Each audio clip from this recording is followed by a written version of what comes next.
सभी देशवासियों को पता है कि हमारे खूबसूरत संविधान के निर्माण में महत्वपूर्ण भूमिका निभाने वाले बाबा साहब डॉक्टर भीमराव अंबेडकर की आज जयंती है। तो अपनी जो पहला लेक्चर है, पहली जो ऑनलाइन क्लास है, मैं बाबा साहब डॉक्टर भीमराव अंबेडकर को समर्पित करता हूं। और जैसा स्टूडेंट से मुझे सजेशन मिला कि जो टॉपिक इस समय बहुत ज्यादा रेलेवेंट भी है और कंपटीशन के पॉइंट ऑफ व्यू से महत्वपूर्ण भी है, वो है इम्यूनोलॉजी। तो मैंने अपनी जो पहली क्लास रखी है और अगली जो 4-5 क्लासेज हैं, मैं कोशिश करूंगा कि इम्यूनोलॉजी का जो बेसिक है हम वो जान पाए। आज हम पढ़ना स्टार्ट करेंगे इम्यूनोलॉजी। और इम्यूनोलॉजी में जो चीजें हम कवर करने की कोशिश करेंगे वो रहेगा कि साहब थोड़ा सा इंट्रोडक्शन इम्यूनोलॉजी का, जो सबसे महत्वपूर्ण रहेगा इम्यून सेल्स के बारे में हम पढ़ेंगे, टाइप ऑफ इम्यूनिटी पढ़ेंगे, एंटीजन एंड एंटीबॉडी पढ़ेंगे कि एंटीजन क्या है, एंटीबॉडी क्या है, टाइप्स ऑफ एंटीबॉडीज क्या है। इसके अलावा हम humoral and cell mediated immunity की बात करेंगे। हम मेजर हिस्टोकैम्पैटिबिलिटी कॉम्प्लेक्स फर्स्ट और सेकंड की बात करेंगे।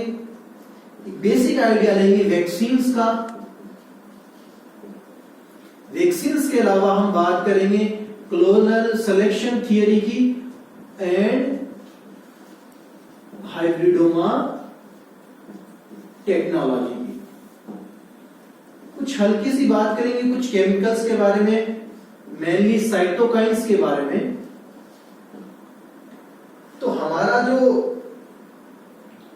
एरिया ऑफ स्टडी रहेगा वो रहेगा इम्यून सेल्स को लेके, टाइप ऑफ इम्यूनिटी यानी इनेट और एक्वायर्ड एडेप्टिव इम्यूनिटी को लेके, antigen antibody, humoral and cell mediated immunity, MHC, vaccine, उसके बाद में क्लोनल सिलेक्शन थियरी और हाइब्रिडोमा टेक्नोलॉजी, और थोड़ा सा बेसिक हम बात करेंगे साइटोकाइंस की।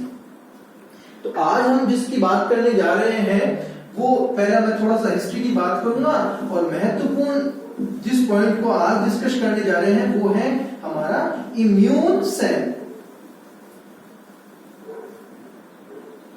इम्यून सेल से पहले जैसा हम करते आए हैं कि सब जो इम्यूनोलॉजी शब्द है वो कहां से डेवलप हुआ, वो शब्द कहां से आया। तो जैसा इसके लिए जो इंग्लिश वर्ड है वो है इम्यूनिटी, और इम्यूनिटी शब्द है लैटिन वर्ड इम्यूनिस से, इसका मतलब है to exam, to free from burden, liability और ऑब्लिगेशन। क्लियर? और ये इम्यूनिटी क्या है सब वाकिफ है। एक लाइन में मैं आपको बता देता हूं कि इम्यूनिटी क्या है, a state of protection against micro organism, foreign micro organism and substances, कि सब हमारे शरीर में जो भी बाहरी सब्सटेंसेस है या डिजीज कॉजिंग पैथोजेंस है उनके खिलाफ प्रोटेक्शन की अवस्था, ये क्या कहलाती है, इम्यूनिटी। आए दिन हम पढ़ते रहते हैं कि सब हमारी इम्यूनिटी को बढ़ाओ, इम्यूनिटी को बढ़ाओ। क्लियर? और इम्यूनोलॉजी क्या है कि सब हमारे रोगों से लड़ने की जो क्षमता है उसका अध्ययन हम किस में करते हैं, इम्यूनोलॉजी के अंदर। ये इम्यूनोलॉजी जितना सरलता से मैं बात कर रहा हूं उतना सरल विषय है नहीं। ये एक इंटीग्रेटेड नेटवर्क है बहुत सारी सेल्स का, ऑर्गन्स का, बहुत सारे केमिकल्स का, और ये सब इस तरीके से एक दूसरे के अंदर इंटरमिंगल्ड है कि इनको एक लेक्चर के रूप में प्रेजेंट करना इज अ टीडियस जॉब। लेकिन हम इसकी कोशिश करेंगे, इम्यूनोलॉजी को बड़े सरल शब्दों में समझने की कोशिश करेंगे। तो आज हम जिस चीज को लेके बात करने जा रहे हैं वो है इम्यून सेल्स।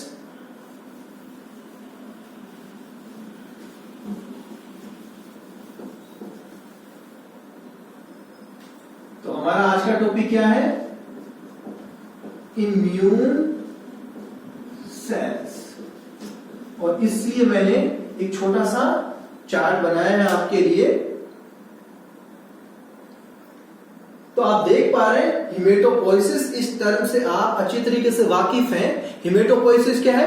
हिमेटोपोइसिस है कि ब्लड फॉर्मेशन का जो प्रोसेस है हिमेटोपोइटिक स्टेम सेल से।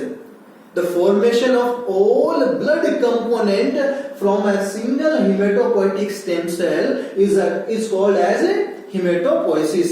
एक हिमेटोपोइटिक स्टेम सेल से सभी प्रकार के रक्त के घटकों का निर्माण क्या कहलाता है? हिमेटोपोइसिस। तो हिमेटोपोइसिस की तरफ आए उससे पहले एक छोटा सा यहां टर्म देखने को मिल रहा है, स्टेम सेल। मैं इसको थोड़ा सा छोटा सा डिस्कस कर लेता हूं। स्टेम सेल्स, स्टेम सेल्स क्या है? ये बाकी सेल्स से थोड़ी सी मुख्तलिफ है। किस सेंस में मुख्तलिफ है, किस सेंस में डिफरेंट है? कि इसके अंदर जो दो बहुत महत्वपूर्ण प्रॉपर्टी है इनके अंदर, वो दो प्रॉपर्टी क्या है? एक तो इनके अंदर सेल्फ रिन्यूइंग का गुण पाया जाता है, यानी ये अपनी पॉपुलेशन को क्या कर सकते हैं? मेंटेन कर सकते हैं। और दूसरा, ये डिफरेंशिएट हो सकती हैं विभिन्न प्रकार की कोशिकाओं में, जैसे आप देख पा रहे हैं। अर्थात ये अपने जैसी कोशिका बना सकती हैं ताकि ये लंबे समय तक दूसरे प्रकार की कोशिकाओं का निर्माण कर सके। तो अपने जैसी कोशिका का निर्माण करने की क्षमता और विभिन्न प्रकार की दूसरी कोशिकाओं में डिफरेंशिएट होने की क्षमता को हम क्या कहते हैं? क्षमता वाली कोशिका को क्या कहते हैं? Stem cells. और ये वैसे क्लासिफिकेशन नहीं है, लेकिन समझने के लिए हम कर लेते हैं कि ये चार प्रकार की होती है। एक totipotent stem cell, totipotent, pluripotent, multipotent, और चौथा होता है यूनिपोटेंट। जैसे शब्द अपने आप बोल रहा है, टोटीपोटेंट, टोटल पोटेंसी, यानी ऐसी स्टेम सेल जो बाकी सभी प्रकार की कोशिकाओं का निर्माण कर सके, पूर्ण शक्त जो हो। तो पूर्ण शक्त स्टेम कोशिका, यानी ऐसी कोशिका जो पूरा ऑर्गेनिज्म का निर्माण कर सके, ऐसी टोटीपोटेंट स्टेम सेल जैसा कि आप जानते हैं वो कौन है? युग्मनज, जायगोट, सभी प्रकार की कोशिकाओं का निर्माण कर सकता है। तो फिर प्लूरीपोटेंट कौन सी हुई? टोटीपोटेंट से ही इनका निर्माण होता है। अगर ह्यूमन के रेफरेंस में बात करूं तो ऐसी स्टेम सेल्स जो प्लासेंटा को छोड़कर सभी प्रकार की कोशिकाओं का निर्माण कर सके, तो वो कोशिका क्या कहलाएगी? Pluripotent stem cell. तीसरी है मल्टीपोटेंट, मल्टी यानी multiple type of cells formation की इसमें क्षमता होती है। और ये किस किस प्रकार की कोशिकाओं का निर्माण कर सकती है? जैसे मसल सेल्स का निर्माण कर सकती है, नर्व सेल का निर्माण कर सकती है, हिपेटिक सेल्स का, पैंक्रियाटिक सेल्स का, और जैसा आज अपन पढ़ने जा रहे हैं हिमेटोपोइटिक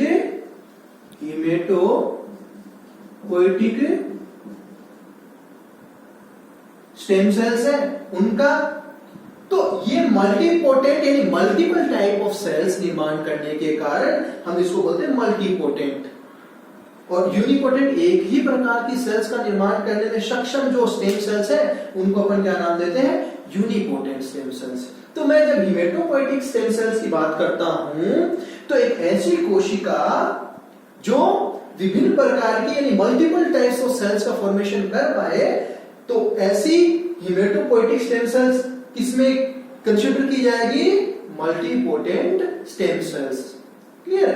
तो अब अपनी पॉइंट की तरफ वापस आते हैं। हिमेटोपोइटिक स्टेम सेल्स यानी मल्टीपोटेंट स्टेम सेल्स की तरफ।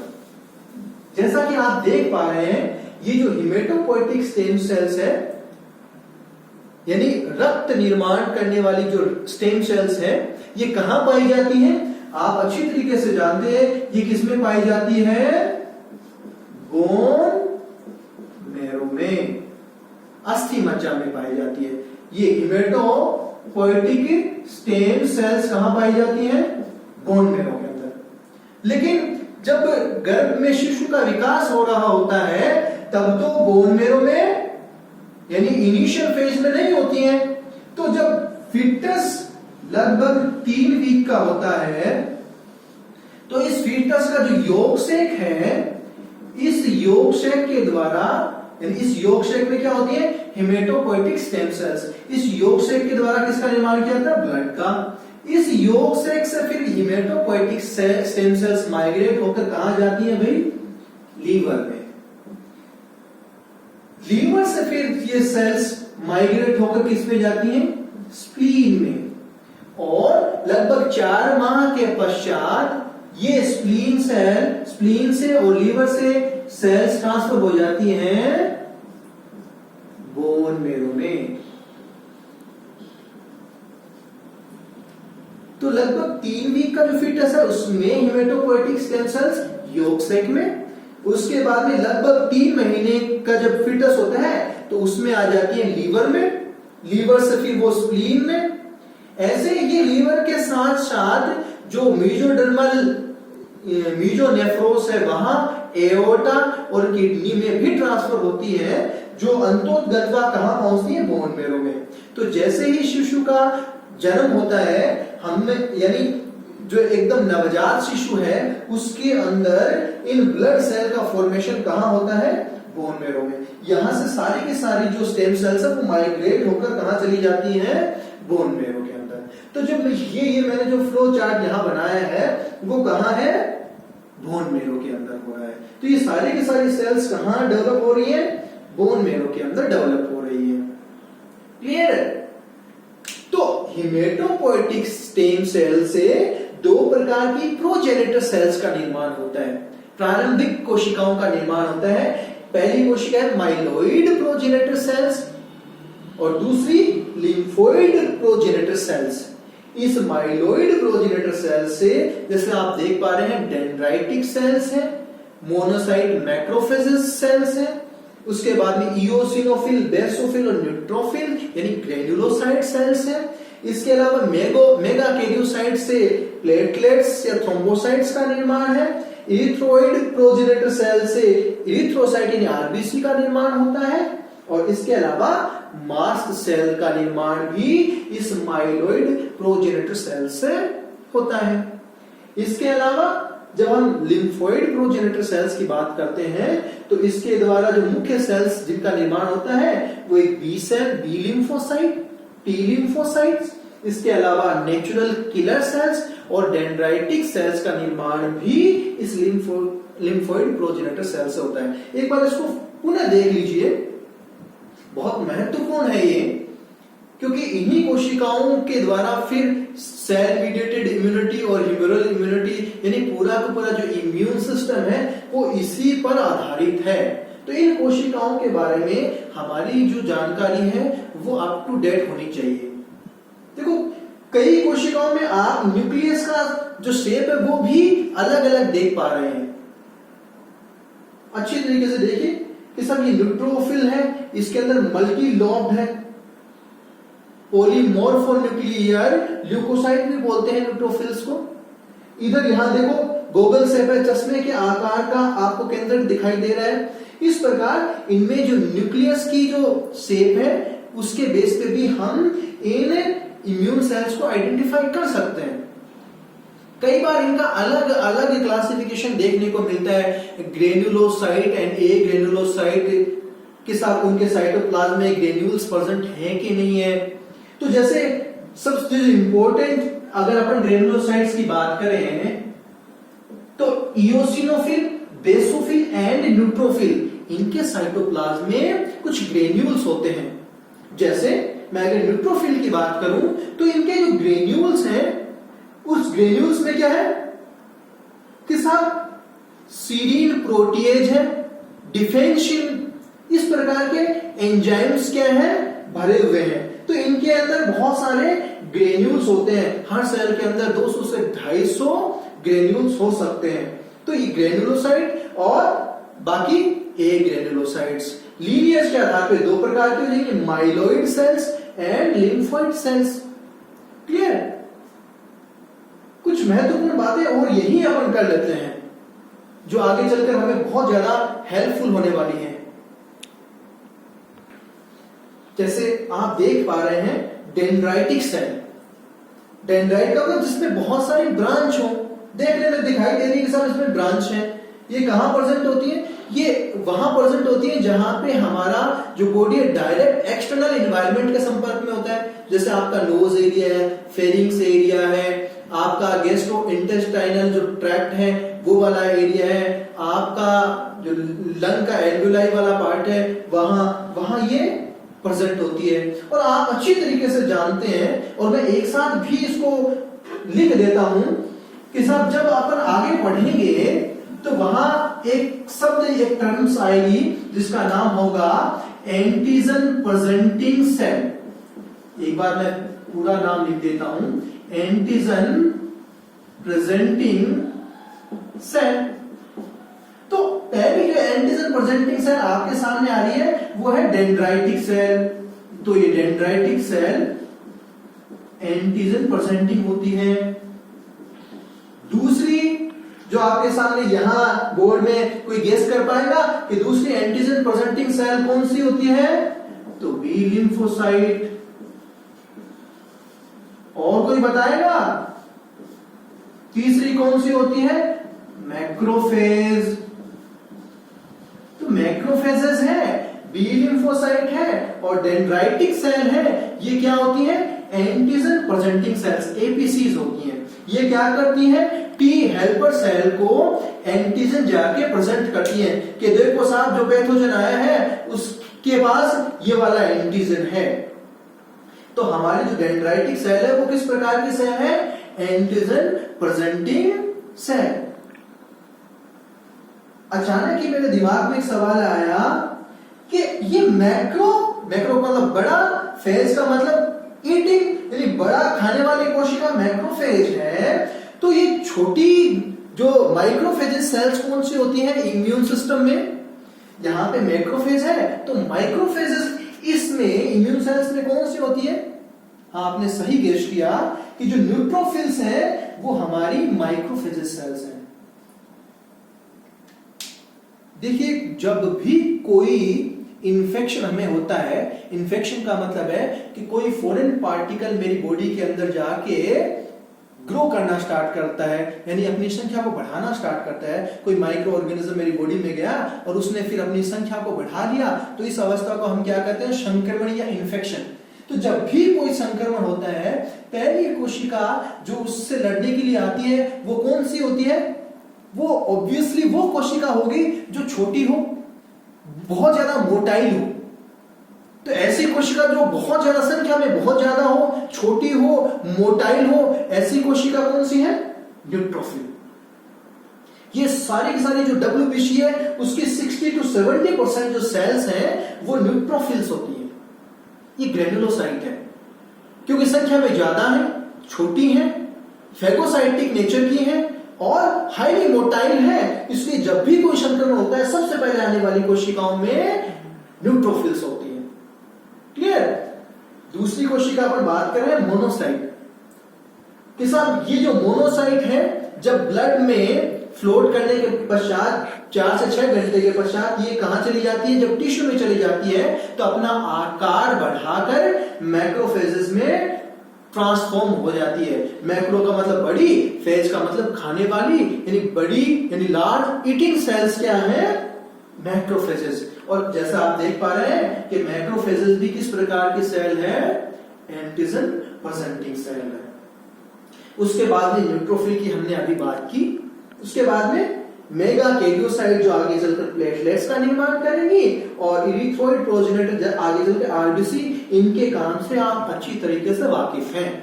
उसके बाद में इओसिनोफिल और बेसोफिल। ध्यान से देखिए, जो इओसिनोफिल है उसका न्यूक्लियस कैसा है? गोगल से, चश्मे जैसा, और ये कैसा है? लगभग बीन शेप। क्लियर? इओसिनोफिल और बेसोफिल, इनका अगर मैं परसेंटेज की बात करूं तो टोटल जो डब्ल्यूबीसी है उनका 1 से 3% इओसिनोफिल होती है और ये सबसे कम पाई जाने वाली डब्ल्यूबीसी है। इसका परसेंटेज कितना होता है? 0.5 से 1%। ये 1% से भी कम होती है। कौन सी? बेसोफिल। देखो इओसिनोफिल है ये, इनका काम क्या होता है, जो पैथोजेनिक पैरासाइट्स हैं उनमें और कुछ एलर्जिक रिएक्शन में इनमें महत्वपूर्ण भूमिका निभाते हैं।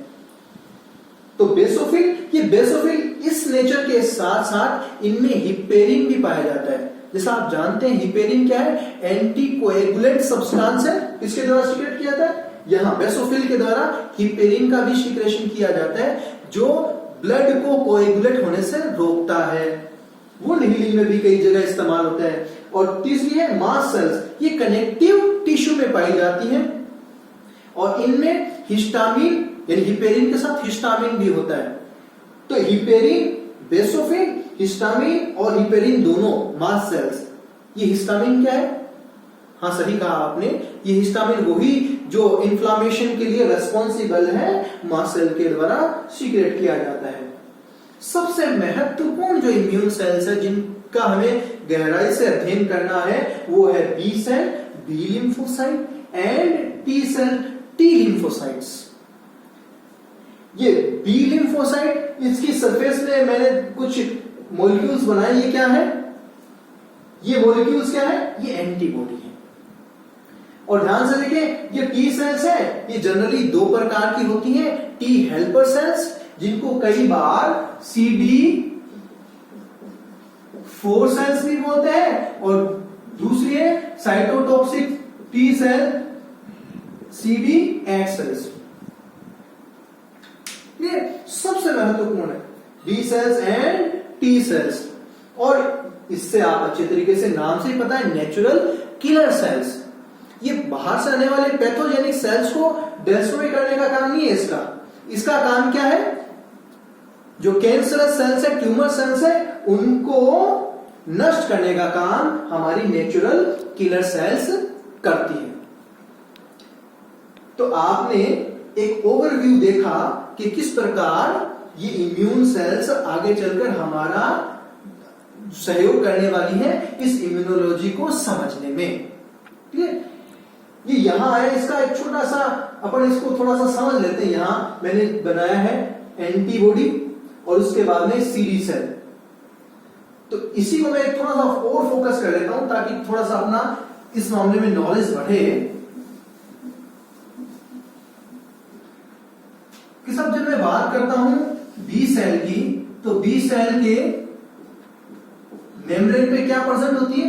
एंटीबॉडी। और अगर मैं बात करूं टी सेल की, तो टी सेल के पास क्या होता है भाई?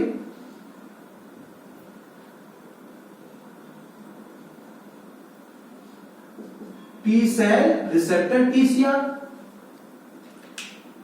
Antibody T cell receptor. Antigen के साथ रिएक्शन करने के लिए बी सेल के पास क्या है?